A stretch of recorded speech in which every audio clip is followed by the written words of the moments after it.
ole hey lockdown sarkarin puan tum nai nin siata wangin hey bung roin chule luai to mai ni bazara te helai takhi chu zia deu ni hi when he Saturday ni lawa bazar ni po ni chi alawa Monday ni a ma se hey dor sang a hian thom ei tur vel te in le khomin puyen kal le sup to traffic te po jam na sakhop mai hey helai dor te po hi lun khop mai so anom chu mai le tur zong in che khol kan tum le nai to ni hi am sileng zet chon min te buai nge mai so dora son so ATM at the point line thu maya hey door each of door da that thei til zorna chuan hey anom cheu mai ani hey hi sileng in aron hong ani an zelo thin em hey helai poian hey line thu mai ni soi tong khan hey lockdown chun zom le te an ri deuh thuak ta ka chuan hey ATM a te en line ai chu zia pol ani hey mi tam tak hi hian dora an line na sak khop mai ni hey ei tur che khol tur ar tuite plate in an la khoma bazar ni lawa hei tlaya khan chu tiang borok chu oma wangin he tiang hian an hanin che khol le don ta an hanin che khol angai le ta ni hei hi mi pui thiam lo po hi ni ka selo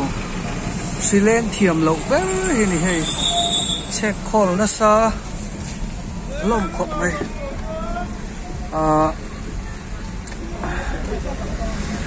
hey hi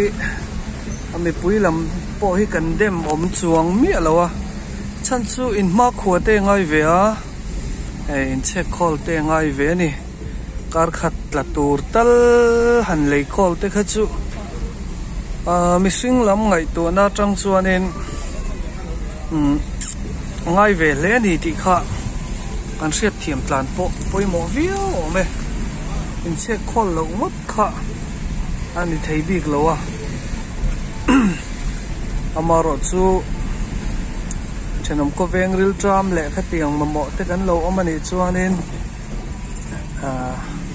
ril result tak po kan puhlam tura ngai la cho me hey dorte a po về nó sẽ không khóc máy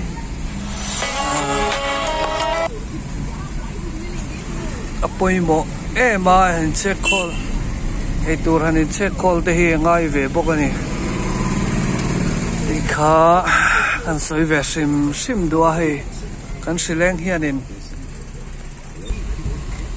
traffic jam vela motor hin sul pel vela kan pause lo ka hei dorte a po dor te tila dor tle ma dor je om ve deuh le ka chuanin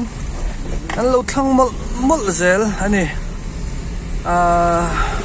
chen khat chuanin kan in dem viau thina te kan hanin la khom te po hi amaro chu tul na chin om ve ni mani sen lo thleng ala an lo om ani chuan le midang te chan midang ten lei turan nei lawang ti ngai tu lek lawa lei chon lo mani chuan khang chu andem mom tho mai theya amaro chu me soin le soin nu mission na changa chu chuanin hanin lam khom te hanin ma khuwa te hi chu